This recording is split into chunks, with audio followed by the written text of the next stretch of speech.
Sound check, nawala yata ako.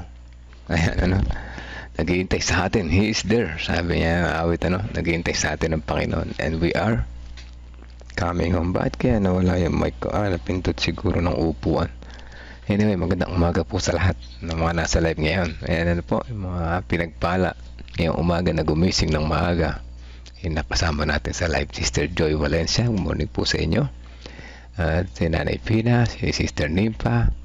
Uy, si Sister Emily, na-miss namin kayo kahapon sa church. Wala.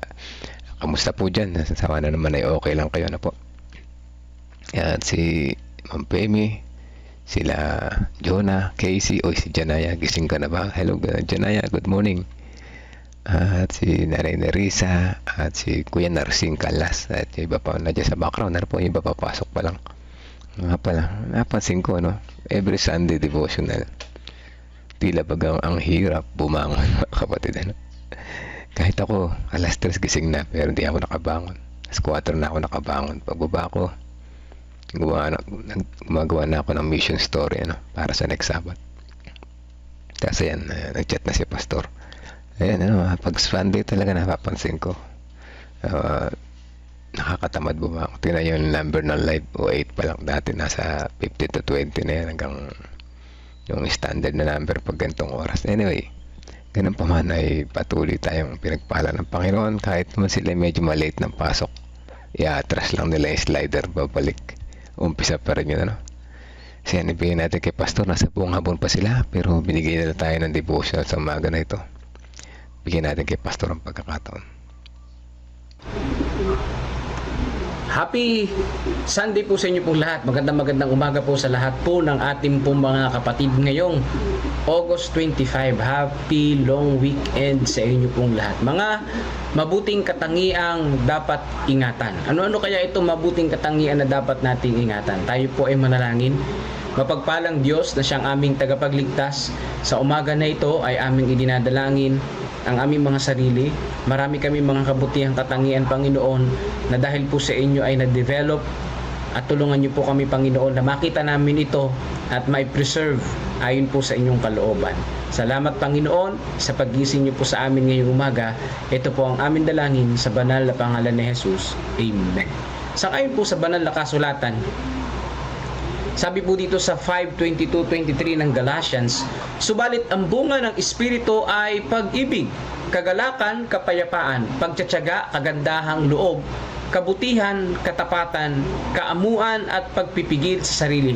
Laban sa mga ito ay walang kautusan. So ito po ang bunga ng banal na Espiritu, mga kapatid. Ito yung mga mabuting katangian. Halos lahat meron tayo nito, mga kapatid. Kaya lang hindi lang natin nasusustain minsan.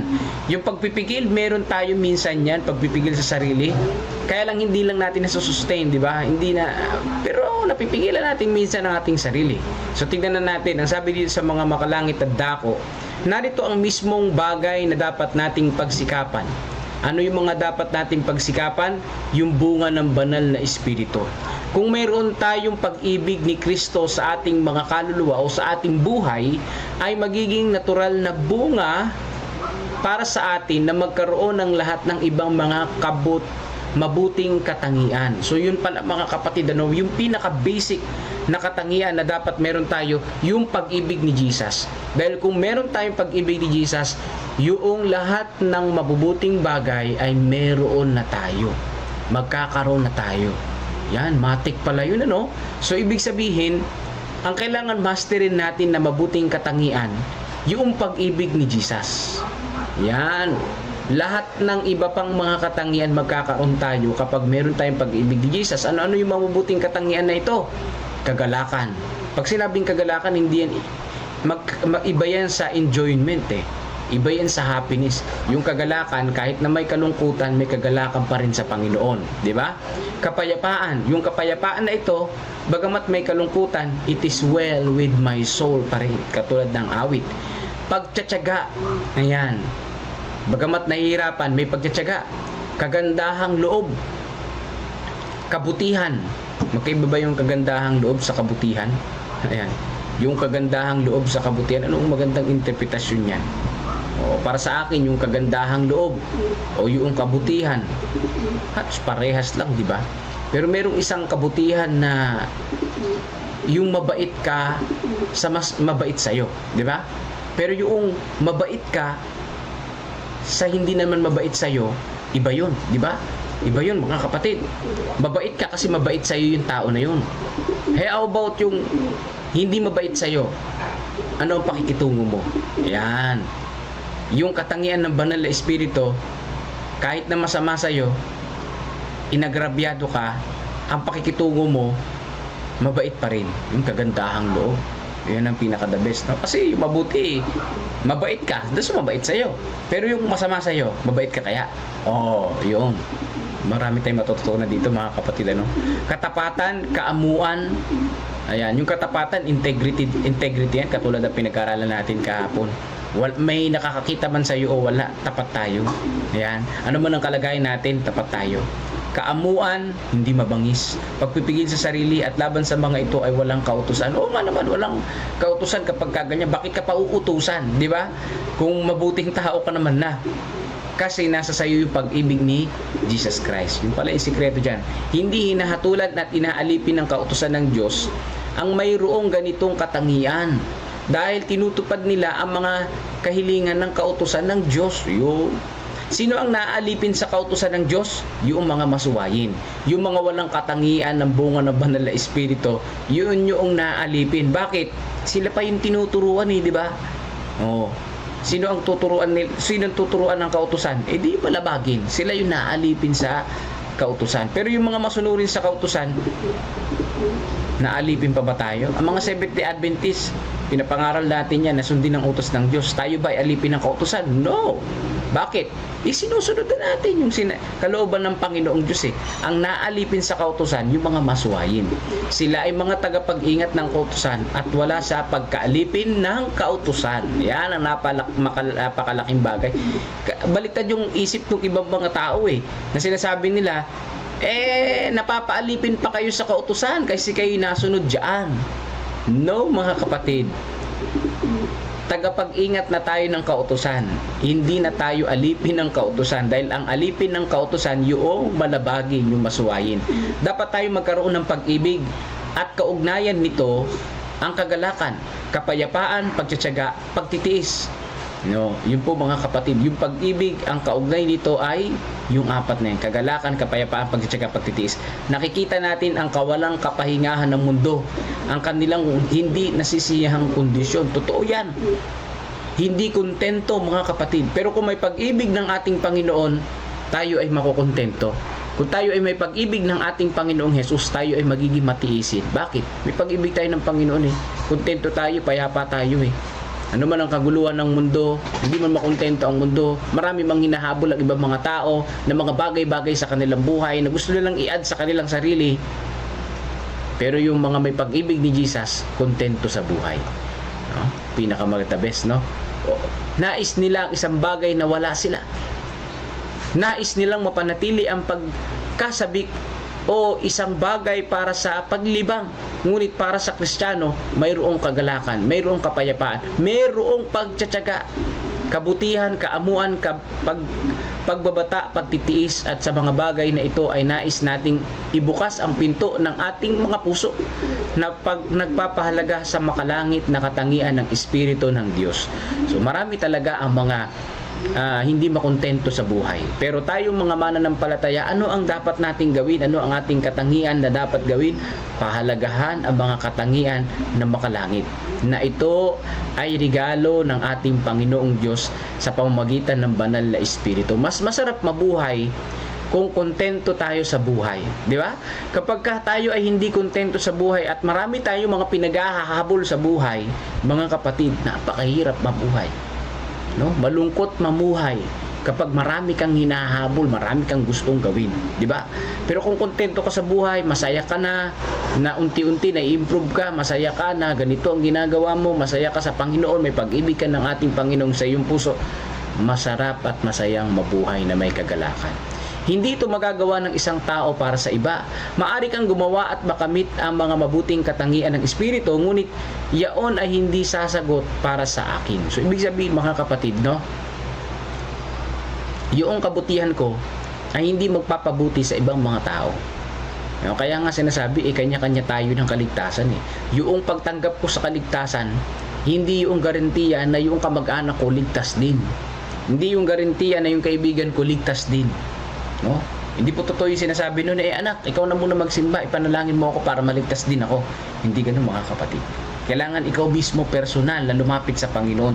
Tayo mismo personal na sumamba sa Panginoon. Hindi yan automatic o hindi yan community salvation o by family na salvation na may isa lang kaming representative doon, lahat na kami maliligtas. Hindi ho. Kailangan personal na lumapit sa Panginoon. Hindi yan relief goods na isa lang yung pumila sa inyo, lahat na kayo mabibigyan ng relief goods. Maraming mga kasi mabibiyayaan kayo ng bigas, ng mga kung ano pa mga relief goods doon. Hindi po ganoon yun mga kapatid ang kaligtasan, dahil ang kaligtasan ay kanya-kanya. No, yung kaligtasan ay regalo ng Panginoon sa bawat tao. Kaya bawat tao din ay lalapit sa ating Panginoong Diyos. Napakalaga. Bawat isa ay dapat gawin ang gawain at tiyakin sa personal na mga pagsisikap ay magkaroon ng biyaya ng Diyos sa puso. Hindi ako makabubuo ng karakter para sa iyo, ni ikaw para sa akin. Isa itong pasaning nakasalalay sa bawat isa, bata o matanda. Ibig sabihin mga kapatid, ang pagbuo ng karakter ay hindi nakasalalay sa ibang mga tao. Yung karakter ko, karakter ko. Yung karakter mo, karakter mo. Hindi mo po pwedeng iasa sa akin yung mabuting karakter mo. No? Hindi mo rin po pwedeng isisi ang pangit mong karakter sa akin. Nasasabihin mo, kaya lang naman ako ganito yung karakter ko dahil sa iyo eh. Kasi ganyan ka. Hindi ho mga kapatid. Talagang ganyan ang karakter mo. Hindi dahil sa pangit din yung kasama mo sa buhay. O hindi dahil sa matigas ang ulo ng kasama mo, matigas din ang ulo mo. Hindi. May sarili kang pagpili kung anong dapat mong piliing karakter, di ba? So, kanya-kanya tayo ng karakter, mga kapatid. Hindi ko mo mabuti yung karakter ko, mabuti na rin yung karakter mo. Maaring ma-impluwensyahan kita, pero hindi automatic yun na ganun na yung karakter. Ako po ay nag-aalaga ng ibon. At ang sabi ng kasabihan nila, bird with the same feather flocks together, di ba? Pero kahit na magkakapareho yan ng pakpak, nakita ko na yung mga ibon iba-iba rin ng ugali. O, di ba? Iba-iba rin ng karakter. May mga ibon na matigas din ang ulo. Kasi papasukin mo sa kulungan, ayaw pumasok. May mga ibon na mabilis pumasok sa kulungan. May mga ibon na mabait. May mga ibon din naman na bully sa kapwa ibon. Tawag ito, matapang sa kapwa ibon. May mga ibon din naman na madamot. May ibon din naman na mapagbigay. Ayan. Ganyan ang katangian. Pero, mga kapatid ko, nakaka-impluwensya din sa iba yung mabuti mong karakter, di ba? Nakaka-impluwensya din sa iba yung pangit mong karakter. Pero hindi ibig sabihin na magagaya ng iba o automatic na yung karakter mo mailalagay mo sa ibang mga tao. Kanya-kanya pa rin tayo ng choice. Kanya-kanya pa rin tayo ng pagpili. Kanya-kanya pa rin tayo ng paglapit sa ating Panginoong Diyos. So, yan po mga kapatid. Nawa ay may napulot tayo doon. Hindi natin pwedeng isisi sa iba yung pangit nating karakter. Kasi si ganito, ganyan kaya ako na-trigger ako Hindi mga kapatid, no? Talagang ganun ang karakter mo. Kahit hindi ka ma-trigger, ganun na talaga yung karakter mo. Lumabas lang nung meron kang nakita na pangit na karakter, lumabas lang. Pero nandun na yun sa loob mo, yung karakter mo na yan. Okay, na mamagagalitin, na mainisi, maiyamutin, nandun na talaga sa karakter mo yan. Hindi dahil sa ininis ka, talagang karakter mo na yan. Kasi may mga tao na kahit inisin mo, tumatawa lang, mabait pa rin di ba? Kasi karakter nila yun karakter na nila yun mga kapatid. So sabi dito, sinabi ni Kristo, sabi sa Isaiah 13:12, aking gagawin na mas mahalaga ang mga tao kaysa dalisay na ginto, at ang sangkatauhan kaysa ginto ng offer. So ito ang sabi ng ating Panginoong Jesus dito sa Isaiah 13 verse 12. Sinabi dito na sa Spirit of Prophecy si Jesus Christ na nagsalita dito. Dahil ating Panginoong Diyos ano ang mahalaga sa Panginoong Diyos? Ang mga tao. Yung ginto at offer, ang Diyos naman ang lumikha niya, pwedeng gumawa ang Panginoon ng limpak-limpak na ginto Pero yung tao, isa lang yung buhay, isa lang yung karakter. Special ang paggawa ng Diyos sa tao Kaya mas mahalaga sa Diyos ang tao. Kaya nga si Jesus Christ nagkatawang tao para mamatay sa bawat isa sa atin. Ganyan tayo kahalaga sa Kanya. Paano sa pamamagitan ng paglilinang ng mga mabuting katangian ng Espiritu, pag-ibig, kagalakan, kapayapaan, pagtitiis, kahinahunan, kabutihan, kaamuan, pananampalataya. Gusto natin ang buhay na pananampalatayang hahawak sa malakas na bisig ni Jehovah. Kailangan nating lahat ang mabubuting katangian ng Espiritu ng Diyos sa puso. So, pare-pares natin kailangan ang katangian ng Panginoong Diyos. Pare-pares natin kailangan ang paggabay ng banal na Espiritu, mga kapatid. Hindi po natin kakayanin na tayo lang ang huhubog ng ating karakter. Kung sasabihin natin, kaya nating i-perfect, pagmamayabang yun, mga kapatid ko. Walang ganun, mga kapatid, na kaya nating i-perfect yan. Walang ganun. Kapag hindi natin kasama ang Panginoon, hindi po natin kayang masunod yan. Hindi po kaya nating mahulma yung karakter natin kung wala ang ating Panginoon para tayong palayo sa kamay na magpapalayo. Kailangan nating lumapit sa Panginoon para tayo ay mahulma. No? Tanggapin yung regalo ng kaligtasan. Naligtas tayo dahil sa Panginoong Diyos. Hindi dahil sa pagtanggap natin sa regalo. Tinanggap lang natin, mga kapatid. No? Wala tayong naging lakas para magkaroon ng kaligtasan. No pa. Wala tayong naging lakas para magawa yung kaligtasan. Tinanggap lang natin yun at yun ay umepekto sa ating pong buhay. No? Pero hindi yun part ng kaligtasan, yung pagtanggap natin, mga kapatid. Dahil kahit hindi nating tanggapin yung kaligtasan ay nanatiling ganyan. Tayo lang yung lalapit sa Panginoon kung gusto natin na tanggapin yung kaligtasang inaalok sa atin ng Panginoon Diyos, mga kapatid. No? Ang kaligtasan ay nariyan, wala tayong naging effort para maging kaligtasan yan. No? Wala tayong naging effort para maging kaligtasan yan. Yan ay regalo ng Diyos sa atin. So yun, sabi po, kapag binigyan ka ng regalo, meron bang bahagi ka na pagbili dun sa regalo na yun? Wala, di ba? Niregaluhan ka ng cellphone. Meron ka bang part para ikaw ay para mabili yung cellphone na yun na regalo sa iyo? Wala, di ba? Basta tinanggap mo lang at ginamit mo. Pero wala kang effort doon na mabili yung cellphone. Regalo nga sa iyo. Kaya yung salvation, regalo yun sa atin. Wala tayong effort doon para tayo yung maligtas, kundi ang Diyos ang nagligtas sa atin. Sabi dito, kapag nakaukit sa puso ang pag-ibig ni Kristo, ayan ang tatandaan natin, tulad ng matamis na samyo, ay hindi ito maitatago. At totoo yan, mga kapatid, kapag ikaw rin ay may pabango talaga, hindi maitatago yan na mabango ka. Pero kung maasim ka, ay hindi mo rin maitatago na maasim ka pag pangit yung kamay mo, di ba? Ganun din, mga kapatid, kapag may pag-ibig ng Panginoong Hesus sa puso natin, para yan palang pabango. Para yan amoy natin, hindi natin kayang itago sa iba. Maamoy at maamoy yan. Mahayag sa lahat ang banal na impluensyang ipinapakita nito sa pamamagitan ng karakter. Si Kristo ay mahuhubog sa kalooban ang pag-asa ng kalwalatian. So dito po, mga kapatid, no, si Jesus Christ ay mauukit sa ating puso't isipan. Makikita ng mga tao, mapapansin ng mga tao, meron kang pag-ibig ni Kristo sa iyong buhay. Mapapansin ng ibang mga tao, ikaw ay isang mananampalataya.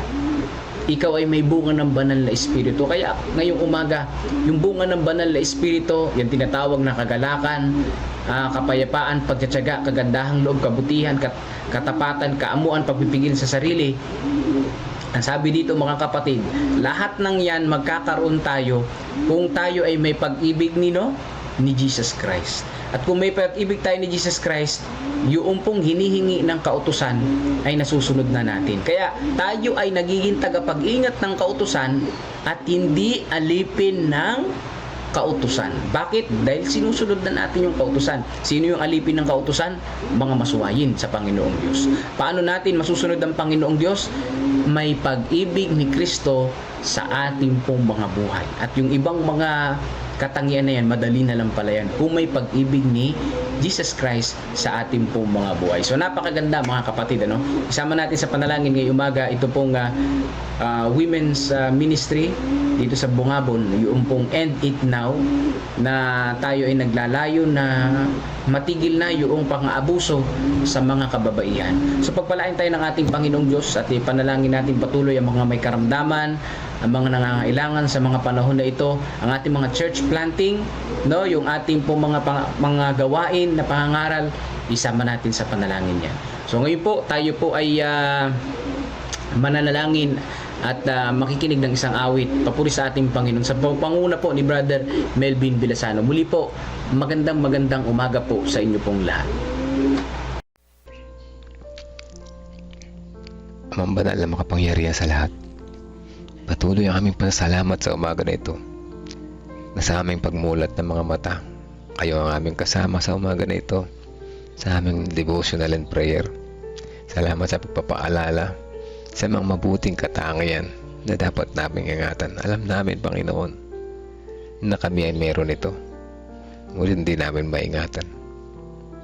Alam namin na nakatanim sa puso at isipan namin ang mga kabutihan na ito sa aming mga puso, ngunit hindi namin ito maingatan sa kabila ng mga panunukso ng kaaway, sa kabila ng nakapalibot sa amin na ginagamit ng kaaway, sa kabila ng aming mga layunin, sa kabila ng aming mga gustuhan, ay nakakalimot kami na si Jesus ay naging naming isama. Kaya kami ay natutukso at nagkakamali. Ama, di namin kayang magtagumpay sa sarili naming kakayanan. Dalangin po namin ang Holy Spirit palagi na patuloy naming i-accept, nagabayan kami sa aming pamumuhay.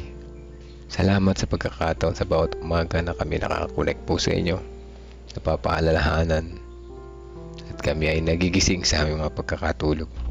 Salamat po sa inyong pagmamahal at patawad kung kami man ay nagkulang at nagkasala. Sa patuloy na pananalangin, nais namin isama sa panalangin ang mag-asawa na sila ng Brother Roy at Sister Mildred. Sila po ay may lagnat sa panahon na ito. Ipuin po sila ng inyong pagpagaling na kamay upang sa kanilang paggawa ay mapatuloy sila ng ang ganda kanilang pakiramdam.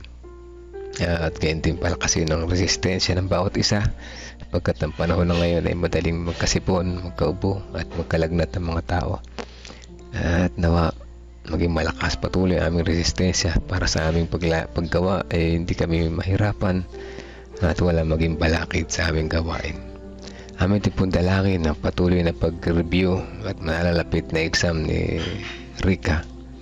Siya po ay patuloy niyong samahan at bigyan ng lubos, sapat na karunungan na kanyang mahusay na ma-review lahat na kailangan niya malaman upang sa darating na exam siya ay hindi mahirapan, mag-enjoy lamang sa pagsagot at tanggapin ang iyong pangako na siya ay inyong sinamahan. At kaya din namin din dinadalangin ang mga pastors, mga kapatiran na nariyan pa rin sa Bungabon kasama nila Pastor Nelvin. Sa kanilang pag-uwi ngayong araw na ito ay samahan po sila layo sa anumang kapamakan sa travel. At gayon din ang women's ministry, ang layunin nito ay amin dinadalangin na ito maging matagumpay, na makatulong sa karamihan at maiangat tayong pangalan. Dalangin din namin ang mga paparating na BOY, ang mga pangaral ng mga gawain sa bawat iglesia. Patuloy nyo kaming samahan. Ito ay maging matagumpay at ito ay maging masarap habang aming ginagawa na po.